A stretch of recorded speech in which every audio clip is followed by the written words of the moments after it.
겁니까? 그리고 딱 봐서 조성토지를 공급하는데 공공시설, 또 서민주택, 산업시설 이런 용도로 공급할 때는 감정가격 이하로 싸게 공급해 줄 수 있다 이 말입니다. 그러니까 만약에 조성토지를 가지고 지방자치단체에 넘겨준다. 그럼 원래 이제 감정가격은 100억인데 지방자치단체에 넘겨줄 때는 50억만 받고 넘겨줄 수도 있다 이 말이죠. 그죠? 그렇죠? 네. 자, 그렇게 해서 수용방식 신도시를 하나 다 보셨어요. 그럼 이제부터 한지방식 가는 겁니다. 대부분 도시개발 사업은 수용방식이 크게 나오면요 별로 크게 어려울 거 없어요. 여러분 개발법은 처음에 공부할 때는 어려운데 나중에 가면 점수가 잘 나와요. 책에서 크게 안 벗어나니까. 예. 그래서 개발법은 6문제 가운데 4문제 이상 잡을 수 있는 게 개발법입니다. 그 다음에 이제 환지방식 가는데, 환지방식은 시험에 낼 거리는 많아요. 많이 시행하지는 않지만 아기자기하게 문제 낼 거리가 많습니다. 조금만 보시죠.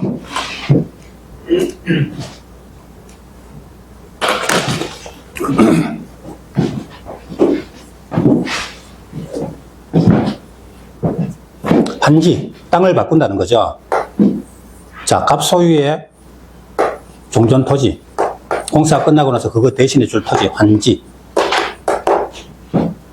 그럼 사업기간 중에는 토지 소유권이 종전토지, 환지 어디에 있다? 종전토지. 현재 소유권 있는 토지를 종전토지, 나중에 바꿔줄 땅을 환지, 소유권은 종전토지에 있어요. 그럼 사업 들어가기 전에 자, 실시계획 인가받은 후에 그 다음에 환지방식으로 할 것 같으면 시행자가 환지계획을 작성해요. 누구의 종전토지 뭐 대신에 환지 나중에 뭐 준다. 그죠? 이런 식으로 정하는 겁니다. 그래서 시군구청장한테 인가를 받아요. 아까 말씀드렸지만 개발법에 권한 자는 환지계획 인가만 시군구청장이고 그 외에는 전부 지정권자 그랬죠? 그럼 시군구청장한테 환지계획 인가를 받으면 이 환지계획의 법적 구속력을 가져요. 그리고 사업을 다 시행합니다. 사업 끝나고 나면 준공검사 받고 공사 완료 공고 후에 환지 처분을 해요. 환지 처분이 뭐죠? 시행자가 전에 인가받아놓은 환지 계획 내용을 일괄적으로 공고하고 개별적으로 통지하면 그게 바로 환지 처분입니다. 누가 한다? 시행자가 해요. 이미 인가받아놓은 환지 계획 내용을 개별적으로 통지, 일괄적으로 공고, 그게 바로 환지 처분입니다. 그럼 환지 처분 공고일 다음 날부터 종전 토지의 소유권, 존재하던 소유권이 환지로 이전해요. 등기 없이도. 환지 처분 공고일 다음 날 딱 넘어가는 순간에 자동으로 소유권 이전합니다. 등기 없이 소유권 이전한다? 우리 민법에 말하는 법률 규정한 물권 변경이죠. 그죠? 그래서 개발법에는 환지 처분 공고일 다음 날 소유권 이전한다. 자, 그러면 처음에 이 환지 계획 속에 어떤 내용이 들어갈까? 환지 계획에 들어갈 내용. 이걸 뭐 전체를 외울 필요는 없고요. 조문에는 이렇게 되는데 문제는 이렇게 나왔다. 그거 비교하시면 돼요. 자, 결코 공법을 외우려고 하면 안 됩니다. 그죠? 조문은 이렇게 되는데 문제는 이렇게 나온다. 그럼 이건 틀린다. 이거 연습하시면 돼요. 자, 구역 안에 전체적인 환지 설계 들어가요. 또 개별 필지별로 이거 대신 이거 주겠다. 필지별 환지 명세 들어가요. 근데 좀 이따 보겠지만 환지 예정지 명세? 그건 뭐냐면 소유권 여기인데요. 임시로 여기 가서 사용하라. 이게 환지 예정지거든요. 환지 예정지 명세는 아니다. 그건 환지 명세가 내용이지 환지 예정지 명세는 아니라는 겁니다. 또 여기 어떤 사람 토지는 시행자가 다른 곳에 환지 정하지 않고 청산금 줘서 내보낸 경우가 있어요. 그러면 이 토지가 바로 뭐다? 청산 대상 토지 명세죠. 그죠? 환지 계획에서 이 사람 토지는 어떤 이유가 있어서 다른 곳에 환지 안 정하고 청산금 줘서 내보내겠다. 그럼 이거 청산 대상 토지 명세입니다. 근데 23회 때 청산금 결정해서 들렸다. 사업 들어가기 전에는 청산 대상 토지 명세만 정하지. 청산금은 아직 결정 못해요. 청산금 사업 다 끝나서 공사 끝나고 공사비까지 다 감안해야 나중에 되거든요. 그래서 나중에 환지 처분할 때 돼야 청산금이 나와요. 지금 환지계획 할 당시에는 청산금이 아직 결정 안 됩니다. 그죠? 그래서 똑같이 청산이라는 말이 나오지만 이거는 내용 맞는데 이건 아니라는 겁니다. 채비지 보류지 명세. 자, 여기 어떤 토지에 대해서 다른 곳에 이렇게 환지를 정해주는데요. 이건 채비지 보류지는 뒤에 가서 자세히 나오니까 뒤에 가서 어찌 내용 들어가요. 입체한지는 토지 대신에 토지 주는 대신에 토지 대신에 건축물 그리고 대지 공유지분 주는 거. 자, 시행자가 도시개발 사업할 때 토지가 모자라니까 그 땅 위에다가 아파트 같은 건축물을 지어요. 그래서 땅 대신에 땅 안 주고 땅 대신에 건축물하고 토지 공유 지분을 주는 겁니다. 그죠? 그럼 그걸 뭐라 그래요? 토지에서 건물로 가니까 입치라고 하는 거죠. 입치한지라고 그래요. 자, 소유자가 신청을 받아서 이거 하는 겁니다. 그럼 소유자가 토지 안 받고 건축물로 받는 거 원할까요? 원할 수도 있겠죠. 그럼 땅 받아서 내가 직접 주택을 짓기는 힘들잖아요. 그죠? 차라리 땅 대신에 아파트 같은 건축물을 받고 싶다. 이럴 수 있겠죠. 그럼 신청하면 입치한지를 받을 수 있어요. 그럼 입치한지 하기로 했을 때는 건축계획이 환지계획에 포함되죠. 건축물 어떻게 짓겠다. 계획이 환지계획에 들어가야 돼요. 기타. 요거는 맞는 걸로 나오고요. 그러니까 이거 외우지 말고 요거는 맞는데 요거 아니다. 이런 식으로 자꾸 비교하시면 됩니다. 네. 자, 환지계획 기준. 자, 우리 교재 잠깐 볼까요? 84쪽에 시행자, 둘째 줄, 환지계획 작성. 오른쪽에 환지계획의 기준. 자, 우리 공법에서 보통 계획의 기준 하면 국장이 정한다 했죠. 근데 여기는 국토부령으로 정한답니다. 국토부령으로 정한다. 밑에다가 국장이 정한다, X. 대부분 계획의 기준 하면 국장이 정한다인데요. 환지계획 기준은 국토부령으로 정합니다. 그럼 국장이 정하는 거고 국토부령으로 정하는 거고 어느 게 상위 규범입니까? 국토부령이죠. 국토부령은 법령이잖아요. 그죠? 환지계획 기준은 국장이 아니고 국토부령입니다. 자, 내용. 1번 환지 설계. 2번 필지별 환지 명세. 환지 명세 줄치고 옆에다 환지 예정지 명세 X. 3번에 채비지 보류지 명세 밑줄. 4번 입치한지 경우는 뭐가 들어가요? 건축계획. 자, 입치한지 경우는 건축계획 포함 이렇게 쓰세요. 건축계획 포함. 자, 그리고 이번에 평가액은 아직 하지 말고요. 넘겨봅시다. 환지계획 작성 방법. 비교 대상이 뭡니까? 원래 가진 종전 토지. 그거 대신에 주려고 하는 환지. 자, 우리가 우리 옛날 동요에 뭐 헌땅, 죽제, 새땅 다와, 그죠? 우리 동네 보니까 지나가다 보니까 재개발하는데 위에다가 새집 죽게 헌집 다오 이런 식으로 막 써놨더라고요. 그죠? 그 소유자들 동의 받으려고 플래카드 막 붙여가 그런 식으로 해놨어요. 자, 그러면 원래 가진 토지 종전 도시 대신에 나중에 주려고 하는 환지.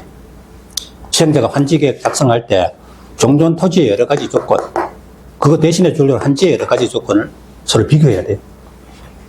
어떤 걸 비교해요? 위치, 지목, 면적, 토질, 수리, 이용 상황, 환경. 위지면 토수리, 환. 무슨 동네 이런 거 같잖아요. 그죠? 위지면 토수리, 환. 왜 이렇게 토질 수리 이런 게 왜 나오냐? 보통 도시개발 사업은 농사 짓던 땅이거든요. 그죠? 논밭 들판이잖아요. 그럼 저 일산 신도시 같은 거 옛날에 논밭 들판이었잖아요. 그죠? 지금은 신도시가 됐지만. 그럼 그 가액을 평가할 때는 농사 짓는 땅은 이런 여러 가지 고려 가액이 나오는 거죠. 이걸 묻진 않아요. 이걸 가지고 시험 문제 묻진 않습니다. 어쨌든 위지면 토수리한 여러 가지를 비교해서 이 토지 가격하고 이 토지 가격이 같도록 정한다. 이거는 5억인데 이것도 5억이 된다면 가격이 같으면 이걸 가지고 적응환지라고 해요. 딱 적응되는 토지를 줬다. 적응환지. 그 적응환지는 청산 필요가 없죠. 이상적 환지다. 이렇게 말해요. 종합적으로 고려하여 합리적으로 정한다. 합리적으로 정한다는 건 두 가지 가치가 가격이 같도록 정한다. 이걸 뭐라고요? 적응환지. 적응환지. 그럼 적응환지는 청산 필요 없다. 이상적 환지. 자, 한번 줄쳐봅시다. 1번 종전 토지, 환지. 오른쪽에 위지면 토수리, 환, 동그라미. 다음 줄 종합적으로 고려, 합리적으로 정해요. 자, 이걸 첫째 줄에, 둘째 줄에 뭐라고요? 적응환지. 밑에다가 청산 필요 없다. 이상적 환지. 자, 2번 가봅니다. 평면환지, 입찰환지 이런 말이 나오죠. 여기 보세요. 토지에서 토지로 걸 이전하면 뭐다? 평면환지. 여기 기억. 토지에서 건축물 이전한다. 뭐요? 입찰환지, 니은. 자, 요거 27회 때 기억, 니은 해서 괄로 딱 띄워놓고 기억, 니은에 들어갈 말이 바르게 딱 지어진 것은 기역 평면한지, 니은 입체한지. 이거야 뭐 오늘 한 번만 들으면 알겠죠, 그죠? 자, 그래서 평면한지 위에다가 관로하고 기역, 입체한지 위에 관로해서 위에다 니은. 오른쪽에 토지에서 토지 줄치고, 2번은 토지에서 건축물. 그죠? 네. 그 다음, 밑에 3번부터 저 밑에 10번까지는 아직 안 하셔도 됩니다. 그죠? 자, 원칙은 정관지죠. 근데 모든 토지를 정관지로 할 수만은 없어요. 이 도시개발구에 여러 가지 사정이 있으니까 딱 가액 같은 거로만 다 줄 수는 없다. 여러 가지 사정이 있다 이겁니다. 그걸 가지고 86쪽에 가면 정관지의 예외의 동그라미. 다른 말로 특례입니다. 특례. 그러면 아래 1번부터 저 밑에 5번까지요. 여러 가지 예외가 있다.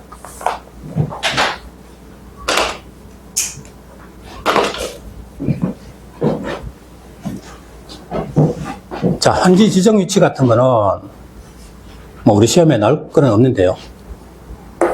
갑소유의 토지가 여기 있다면 나중에 종전 토지에 있으면 환지는 가급적 이 자리에 배치해 주는 게 좋아요. 물론 면적이 늘거나 줄어들 수 있으니까 조금 변동될 수 있는데 가급적 원래 있던 자리에 그걸 가지고 제자리 환지라 그래요. 자, 가급적 그 자리에 해주는 게 뭐가 좋아요? 그러면 소유자는 이전 안 해도 되고 또 토지 가격 산정하기도 쉽죠. 그죠? 바로 그 자리에 있으니까. 옮겨가다 보면, 그래서 원칙은 제자리 환지입니다. 근데 다른 데로 옮기는 것에 대해서 소유자가 동의하거나 아니면 이 토지가 보류지로 정해졌을 때는 옮길 수밖에 없다 이겁니다. 이런 경우에는 다른 시 한지 지정할 수도 있다. 자, 이거는 그냥 들어두시고 시험에는 안 나왔으니까 그죠? 가볍게 들어두시고 원칙은 제자리 한지인데 예외로 다른 곳으로 한지 정할 수도 있다. 자, 그래 두고 평내로 갑니다.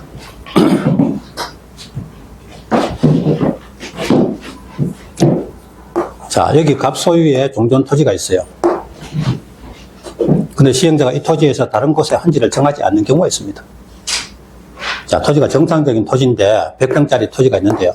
시행자가 다른 곳에 한지 정하지 않는다. 어떤 경우? 첫째, 토지 소유자가 신청한다. 소유자가 시행자 보고 나 다른 곳에 한지 안 받을란다. 청산금 주면 돈 받고 나갈게. 그죠? 한지 정하지 말아달라. 청산금 달라 할 수 있겠죠? 신청 한지 부지죠. 시행자가 소유자 보고 당신 토지 환지 정하지 않고 청산금 줄 테니까 받고 나가려나 그러니까 그러겠다. 동의 한지 부지죠. 이걸 뭐라고요? 신청 동의 한지 부지죠. 그럼 환지 정하지 않는 대신에 뭘 줘야 돼요? 청산금 지급하겠죠. 그죠? 시행자 청산금 지급. 자, 그럼 청산금 10억을 받았다 이겁니다. 그럼 받고 나가면 돼요. 한지 정하지 않아요. 환지 계획에서. 그 대신에 이 토지에 혹시 임차권자가 있다 이겁니다. 그럼 소유자는 청산금 받아나가고 임차권자는 계약기간 남았는데 그죠? 환지 부지정되고 이러면 임차권자가 그냥 나가야 되잖아요. 임차권자가 있으면 동의를 받아야 한다. 시험 4번 나왔어요. 환지 부지정할 때는 임차권자 동의를 받아야 한다. 자, 근데 이렇게 환지를 정하지 아니하기로 결정했으면 환지계획에서요. 이 토지 대신에 다른 곳 한정 안 정한다. 그리고 청산금 지급했어요. 받을 거 다 받았어요. 그럼 시행자가 소유자에게 5월 1일부터는 더 이상 이 토지 사용수익 하지 마시오. 사용수익 정지시킬 수 있다겠죠. 그죠? 환지 정하지 않고 청산금 줬으니까 받을 거 다 받았으니까 나가라 할 수 있겠죠. 그럼 몇 월 며칠부터 사용하지 마시오. 사용수익 정지시킬 수 있다. 당연한 이야기죠. 근데 환지 정하지 아니한 토지에 대해서 날짜를 정해서 사용수익을 하게 해야 한다. 말이 안 되죠. 그죠? 환지 정하지 않으면 청산금 줘서 내보내는 거지. 사용수익 하지 말라는 거지. 환지 정하지 아니한 토지가 받을 거 다 받아놓고 이제 사용수익 하게 한다. 말이 안 되잖아요. 그죠? 제대로 이해하고 있나 뜻으로 문제를 제기했어요. 환지 정하지 않으면 청산금 줬으니까 받을 거 받으니까 나가라. 사용수익 정지지. 사용수익 하게 한다. 아니죠. 그죠? 그럼 5월 1일부터 사용수익 하지 마시오 하려면 사전에 미리 알려줘야 돼요. 30일 이상 기간 두고 알려야 한다. 적어도 한 달 전까지는 미리 알려줘야 되는 겁니다. 그죠? 네. 자, 교재 보실까요? 1번에 신청, 동의 하면 오른쪽에 환지를 정하지 아니할 수 있다. 이걸 뭐라고요? 위에 한지 부지정 앞에 동의 위에다 신청 쓰세요. 신청 동의 한지 부지정. 다음 줄 임차권자 등이 있는 경우는 동의 받아야 한다. 자, 2번 면적 고려한 한지 이걸 가지고 면적 적정화 조정이라고 해요. 면적 고려한 한지 밑에다가 적어요. 면적 적정화 조정.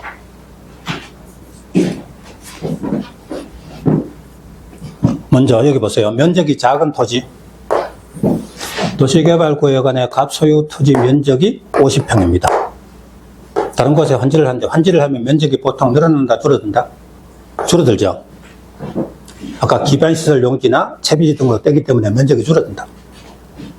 근데 가액은 같은 걸로 줘야 되죠, 그죠? 50평인데 같은 가액, 이것도 2억인데 이것도 2억이다. 근데 면적이 얼마냐? 30평. 딱 같은 가격에 30평이 나와요. 근데 30평이 집 짓기에 약간 작은 토지죠. 그래서 30평까지 약간 작잖아요, 그죠? 여기 100평 토지 가지고 있는 자가 70평 받을 수 있는 자가 있는데 그자 토지에서 10평을 떼는 겁니다. 그래서 여기다 10평을 붙여줘요. 그럼 40평 되는 거죠? 그럼 50평에서 40평 주면 정환지다, 가만지다? 원래 50평과 같은 가격의 토지는 30평이죠. 근데 받을 수 있는 것보다 10평 더 받았죠. 정환지입니다. 10평 줄었네, 가만지 이러면 안 됩니다. 이거하고 같은 가격은 이거잖아요, 그죠? 근데 받을 수 있는 것보다 10평 더 받았죠. 집 지을 수 있도록. 이게 정환지입니다. 그럼 이자에게는 청산금 징수한다, 지급한다? 징수해야 되죠. 받을 것보다 10평 더 받았잖아요, 그죠? 그럼 청산금 징수해야 되겠죠, 그죠? 자, 그래서 면적이 작은 토지, 작은 애 동그라미. 작은 밑에 적어봐요. 50 화살표 30.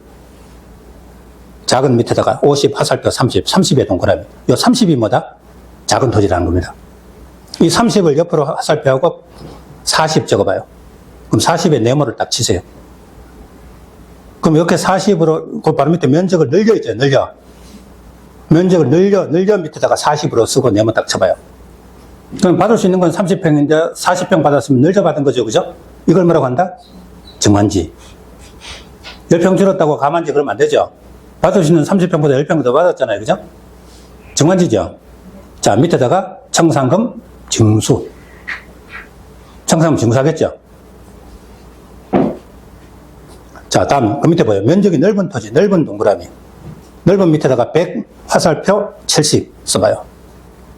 70의 동그라미. 이 70평이 좀 넓은 토지라는 거죠. 그래서 여기서 10평을 떼서 저쪽에 붙여줄 수 있는 거죠. 그럼 이자에게 10평 오른쪽에 줄여서 밑에다가 60 쓰고 네모에 딱 쳐봐요. 줄여서 밑에다 60 네모. 그럼 이자는 원래 받을 수 있는 게 70평인데 60평밖에 못 받았죠. 그럼 이걸 뭐라고 한다? 가만지. 그럼 이자에게는 밑에 적어요. 청산금, 징수 지급? 지급이죠. 받을 수 있는 것보다 10평 줄었으니까 청산금 지급해야 되겠죠, 그죠? 청산금 지급. 이걸 가지고 뭐라고 한다? 면적 적정화를 위한 조정. 정환지, 가만지 이렇게 말하는 겁니다. 자, 근데요. 면적이 작은 토지는 하나 더 있어요. 늘려서 정환지 할 수도 있지만 환지 대상에서 제외 줄자 꺼봐요. 환지 대상 제외 밑에다 적어봐요. 30 화살표 17 하고 17의 동그라미 딱 쳐봐요. 원래 가진 토지가 30평이었어요. 근데 같은 가격의 토지를 하니까 17평이 나와요. 그 27평을 가지고 정환지 하려니까 어떻게 돼요? 그럼 옆에 땅 어떤 사람 70평 받는 자에게 30평 떼자. 그죠? 저쪽에 붙여주자. 그리고 원래 가진 사람 70평 대신에 30평 받고, 저쪽 사람 17평 받는데 47평 받고, 이런 말이 하면 되죠, 그죠? 대부분 개발 이익을 기대하고 땅 떼이는 거 싫어해요. 약간 부득이하게 정 10평만 떼자. 이런 거는 감안하겠지만요. 대규모로 떼는 건 전부 인정 안 하거든요. 그래서 면적이 작은 토지는 많다. 17평 받는 거나 아예 한지 안 정한다. 오른쪽에 한지 부지정. 요 한지 부지정을 한지 부지정 위에다 과소토지라. 요거를 가지고 과소토지 한지 부지정이라고 해요. 한지 부지정 위에다 과소토지 한지 부지정. 이거하고 저 위에 1번에 신청 동의 한지 부지정하고 다른 겁니다. 그 줄을 연결해봐요. 신청 동의 한지 부지정은 정상적인 토지인데 한지 부지정하는 거고, 여기 이거는요. 너무 작은 토지에서 부득이하게 한지 부지정하는 거죠, 그죠? 자, 그럼 결론은 작은 토지는 늘려서 정환지 할 수도 있고 한지 대상 제외할 수도 있죠. 근데 넓은 토지는 줄여서 한지만 하지 환지 부지정 없죠. 줄여서 한지 바로 밑에다가 한지 대상 제외 X, 그 시험 나왔어요. 면적이 넓은 토지는 줄여서 한지하거나 한지 대상에서 제외할 수 있다. 틀렸죠?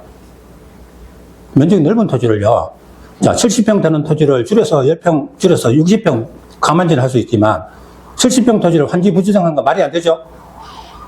면적이 너무 작은 토지는 집 못 짓는 땅이 생기니까 한지 부지정하는 거지. 면적은 넓은 토지를 한지 부지정할 이유가 없잖아요. 그죠? 그래서 결론은 작은 토지는 늘려서 한지하거나 한지 대상 제외, 이 말이 들어가지만, 넓은 토지는 줄여서 한지만 있지 한지 대상 제외가 들어가면 안 된다는 겁니다. 그게 시험 나왔어요. 그죠? 네, 그걸 하셔야 돼요. 자, 근데 문제는 몇 평부터 과소 토지를 할 거냐, 이게 문제죠. 과소 토지 기준. 그래서 30평 미만은 한지 부지정한다, 이런 거 미리 정해놔야 되잖아요. 그죠? 뭐로 정한다? 둘째 줄에 규약, 정관, 시행 규정으로 정한다. 이거로 미리 정해놓으면 동의 같은 거 필요 없이 그냥 한지 부지정할 수 있는 겁니다. 자, 공공시설 한지 용지는 이거 아직 안 해도 돼요. 다음에 천천히 하고 시험이 잘 안 나와요. 저 밑에 채비지, 보류지 이거 하나만 합시다.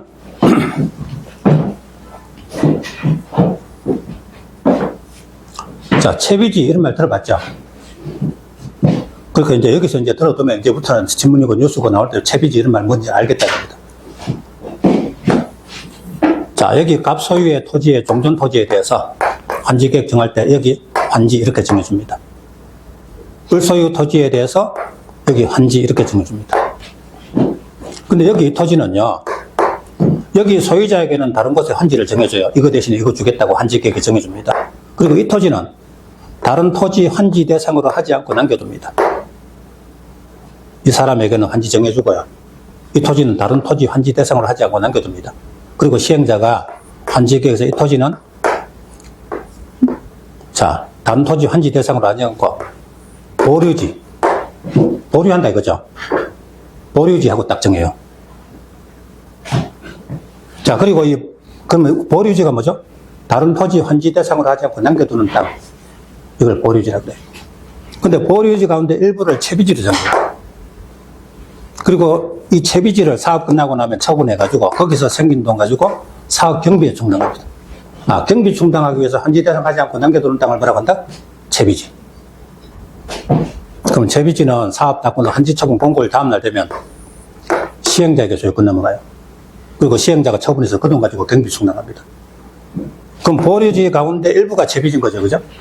그럼 보류지 가운데 채비지로 정해지지 않은 땅. 이거는 목적이 뭐냐? 규약, 정관, 시행 규정 등으로 정하는 목적. 그 목적이 뭔지는 알 수 없어요. 정하기는 아닙니다. 그죠? 규약 등이 정하는 목적에서 남겨두는 땅. 이게 채비지 아닌 보류지입니다. 이건 누가 한다냐? 그건 환지계획서 정한 자. 그 정한 자가 누가 될지는 몰라요. 그럼 정한 자에게 어쨌든 공고일 다음날 넘어가요. 결론 채비지는 누구에게? 시행자에게. 채비지로 정하지 않은 보류지는 누구에게? 정한 자에게. 정한 자 이렇게 하면 돼요. 넘어갑니다. 자, 이걸 가지고 채비지, 보류지 이렇게 말하겠습니다. 맨 밑에 봅시다. 5번. 둘째 줄에 일정한 토지를 환지로 정하지 아니하고 뭐로 정한다? 보류지, 동그라미. 다음 그중 일부를, 즉 보류지 가운데 일부를 뭐로? 채비지로. 그럼 채비지는 보류지 일부죠. 그럼 채비지는 목적이 뭐다? 경비충당. 경비충당. 자, 그러면요, 채비지는 밑으로 화살표하고 시행자에게 소유권. 나중에 시행자에게 소유권 넘어가죠. 그 다음에 채비지 아닌 보류지는 정한 자. 그건 나중에 다시 나오고요. 근데 말입니다. 환지 방식이 수용 방식에 비해서 최대 약점이 뭐다? 아파트 짓기 위한 대규모 택지가 안 나오는 거죠. 다 고만고만한 땅밖에 안 나온 거잖아요.